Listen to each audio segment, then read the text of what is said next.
Tive uma vida muito boa, mas tudo isso que eu consegui foi através de dedicação, perseverança e muito desejo de atingir os meus objetivos, muito desejo de vitória na vida, não vitória como piloto. E a vocês todos que assistiram e estão assistindo agora, eu digo que seja quem você for, seja qualquer posição que você tenha na vida, no nível altíssimo ou mais baixo social, tenha sempre como meta muita força, muita determinação e sempre faça tudo com muito amor e com muita fé em Deus, que um dia você chega lá, de alguma maneira você chega lá. Nunca mais as manhãs de domingo foram as mesmas. 30 anos se passaram e aquele velho sentimento de vazio no peito ainda continua. Nos dias de hoje, é mais fácil nos lembrarmos do ano de 94 pela perda do nosso campeão, até mesmo do que pela conquista do tetracampeonato de futebol. 1994 também foi o ano do Plano Real, que iria por fim, finalmente, à inflação galopante dos anos anteriores. Nesse mesmo ano, o país também elegia um novo presidente da República.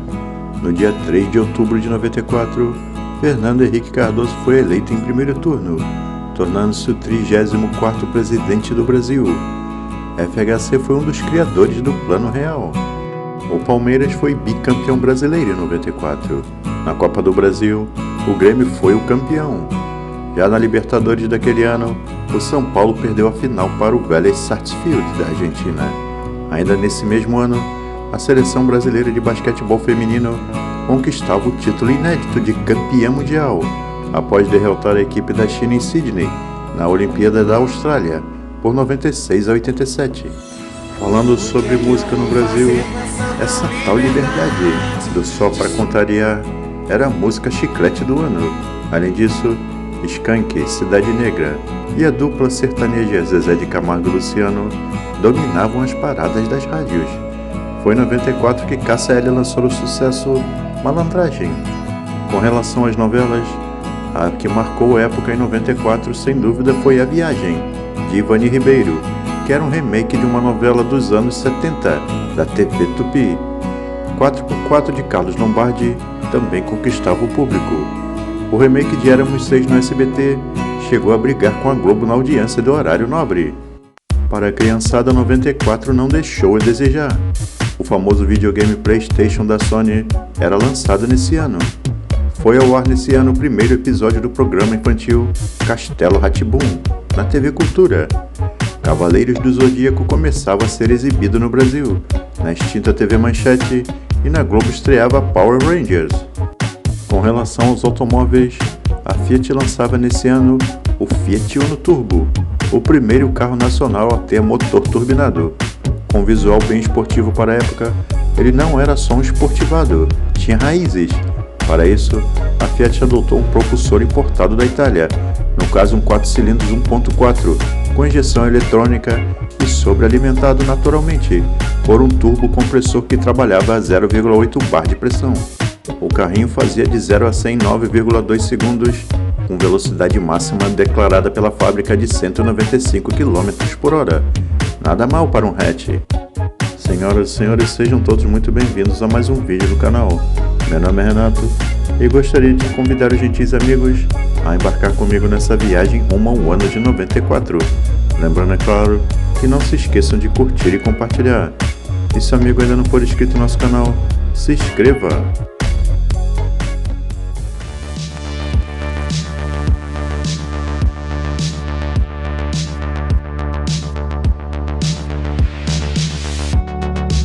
Se o amigo tinha mais de 15 anos nesse ano de 1994, tenho quase que certeza que irá lembrar de tudo que aconteceu, pois foi nesse ano que conquistamos o Tetra. Uma noite de carnaval, delírio e música. O torcedor esqueceu que hoje era dia de trabalho e passou a noite inteira comemorando. Mas foi ainda mais marcante por outro motivo. Foi nesse ano que perdemos Ayrton Senna. 1h55 da tarde, horário de Brasília. A doutora Fiandre comunica que às 6h40 da tarde, horário da Itália, 1h40, horário de Brasília, o coração de Ayrton Senna da Silva parou de bater. Esse, sem dúvida, foi um dia marcante para todos nós, inclusive eu, que lembro exatamente onde estava quando aconteceu o acidente. E mudando de assunto, falando agora de economia, as coisas ainda não iam bem para o Brasil. Ainda não tínhamos o plano real e a inflação era galopante. Para adquirir um carro era muito difícil. Nesta primeira quinzena de novembro, as vendas caíram 85% se comparadas com o mês de outubro. Todo mundo está sabendo que nós temos um financiamento de 24 meses e esse financiamento caiu para 90 dias, entendeu? Então, em matéria de automóvel, financiamento 90 dias praticamente não existe. Com tanto carro sobrando, os preços baixaram um pouco. A queda foi em média de 8%. Comprar carro é um bom negócio? Eu acho que dá para esperar mais uma semaninha, vai comprar bem e bola para frente. Não tem muito jogo comercial para se fazer aí, nem financeiro. Mas a história é outra se o assunto for carro zero.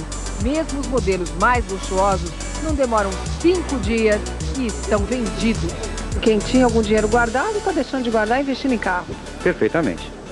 Eu acredito que seja esse o principal motivo, já que você tem uma restrição de 3 meses. A aplicação financeira dá menos do que o prazer de ter o produto, de ter o veículo para andar. Senhoras e senhores, sejam todos muito bem-vindos a mais um vídeo do canal. Meu nome é Renato e gostaria de contar com a colaboração dos amigos na audiência de mais um vídeo. Lembrando, não se esqueçam de curtir e compartilhar.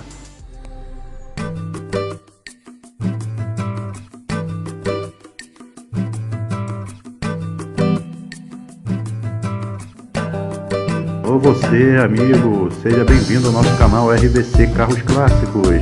Vamos embarcar agora nessa viagem fantástica ao ano do Tetra, 1994.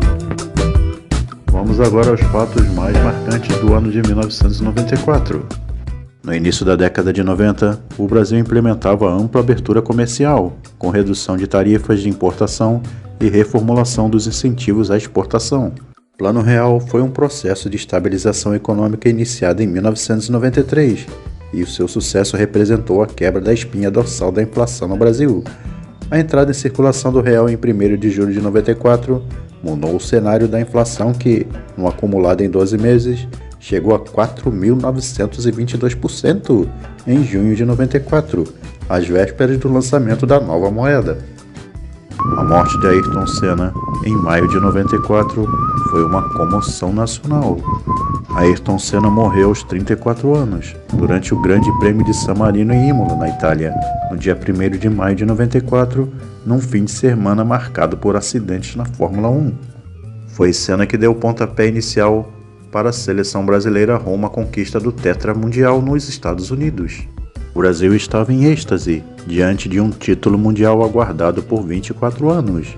Em meio à festa de Tafarel, Romário e companhia, oposta à lamentação de Roberto Baggio e os jogadores italianos, eis que surge uma faixa simples: Senna, aceleramos juntos, o Tetra é nosso.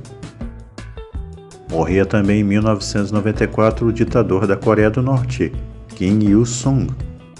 No dia 22 de janeiro, Yasser Arafat e o ministro israelita dos Negócios Estrangeiros se encontram em Oslo para resolver o impasse de negociações sobre a autonomia de Gaza e Jericó. Um ônibus atirado contra o mercado matava 68 pessoas e feria outras 200, no mais violento massacre desde que começou o cerco da capital da Bósnia em abril de 92. Em 1994 chegava aos cinemas um dos melhores filmes de animação da Disney de todos os tempos, O Rei Leão, um clássico eterno das animações da empresa. 94 também marcava o lançamento de um dos melhores jogos de Super Nintendo, Donkey Kong Country. Revolucionou o gênero da plataforma com sua jogabilidade, gráficos, músicas e universo, transformando um personagem esquecido em um ícone importante. Foi também em 94 que foi lançado um dos melhores consoles de todos os tempos, o PlayStation 1, primeiro console da Sony que iria se tornar um grande sucesso de vendas, muitos jogos e muitos clássicos também. 94 também marcava a despedida do maestro Antônio Carlos Jobim, um dos responsáveis pela bossa nova, e do comediante Mussum, tido como um dos trapalhões mais alegres e divertidos. Nas paradas da Billboard, liderava a dançante Tessing, da banda sueca Ace of Base. Entre os artistas brasileiros, destaque para a dupla Zezé de Camargo e Luciano, com a versão de Eu Só Penso em Você. E no cinema, Steven Spielberg recebia o seu primeiro Oscar, com o filme A Lista de Schindler. Durante todo o primeiro semestre de 94, a novela das 8 horas da Rede Globo foi Fera Ferida, que estreou em novembro de 93. Agnaldo Silva, Ana Maria Moretson e Ricardo Linhares desenvolveram a trama. Em 94 também era exibida no horário das 19 horas a novela A Viagem, cuja versão original foi exibida pela Rede Tupi em 75 e 76, no horário das 20 horas. A Viagem foi o maior sucesso da emissora no horário em toda a década pelos 10 anos seguintes, já reprisada 3 vezes, de tal forma que sua substituta tinha uma grande responsabilidade, mas mostrou-se à altura do desafio.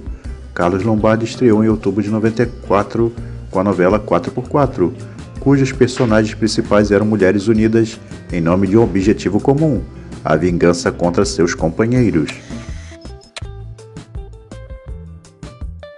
Há 60 dias atrás, uma moeda não comprava nada. Hoje, com uma moeda de R$1 você compra 3 ovos, mais uma xícara grande de leite, mais 2 xícaras de açúcar, mais 2 xícaras de farinha de trigo, mais 2 colheres de sopa de margarina e mais 1 colher de sopa de fermento em pó. Mistura tudo e faz um bolo para comemorar o 2º mês do real.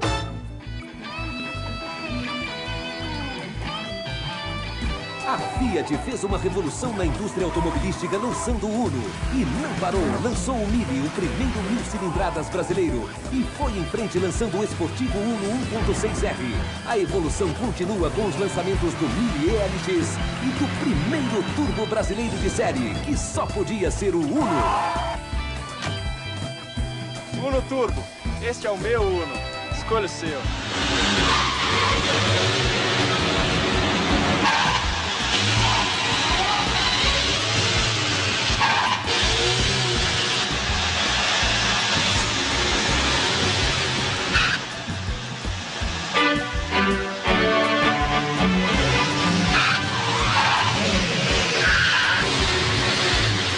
Você acaba de ver o Logos 94 ultrapassar os outros carros, sem sair do lugar. E agora vamos aos destaques automobilísticos do ano de 1994. A primeira grande transformação do Gol aconteceu em 1994, com o lançamento da segunda geração do modelo. O design arredondado chamou a atenção e logo rendeu o apelido de Gol Bolinha. Foi uma grande evolução, passando a ter mais espaço interno, um maior porta-malas e mais segurança, além de menor nível de ruído. Os anos 90 ficaram conhecidos como a década de ouro da Chevrolet no Brasil. Em 94, a GM lançou o Chevrolet Corsa, modelo que substituiu o Chevrolet Chevette. O Corsa foi uma revolução entre os hatches populares no país na época, chegando inclusive a ser cobrado ágil no preço do modelo 0 km. Em 94 foi a vez do Uno Mille ELX, o primeiro carro popular com equipamentos adicionais como ar-condicionado. No mesmo ano, a Fiat lançou o Uno 1.4 Turbo, o primeiro veículo nacional a contar com motor turbocompressor importado da Itália, carregando 118 cavalos de potência e 17,5 kgfm de torque. Em 1994, a Ford lançava 3 modelos importados, o sedã Taurus e a picape Ranger, ambos importados dos Estados Unidos, e o sedã Mondeo, que vinha da Bélgica. E agora vamos ao ranking de vendas de carros do ano de 1994.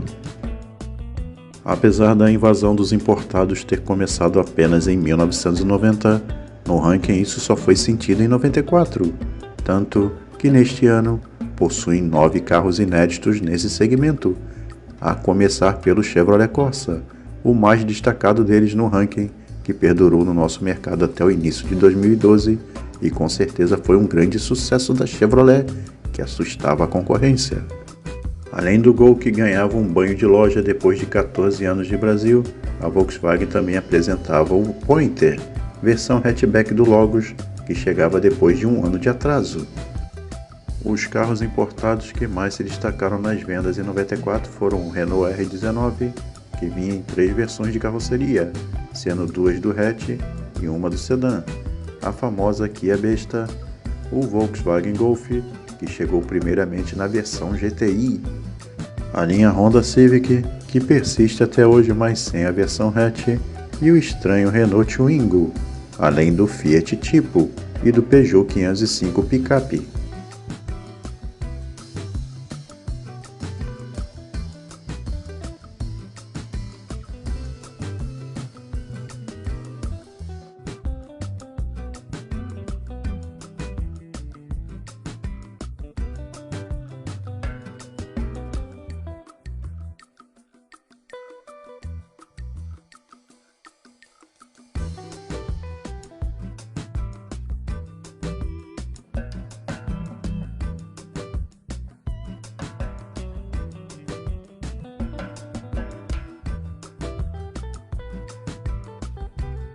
Gostaríamos de agradecer aos gentis amigos que assistiram até aqui nosso vídeo. Lembrando para não se esquecer de curtir e compartilhar. E se ainda não for inscrito no nosso canal, se inscreva. Não se esquecendo de acionar o sininho para receber novas notificações. E até o próximo vídeo, pessoal!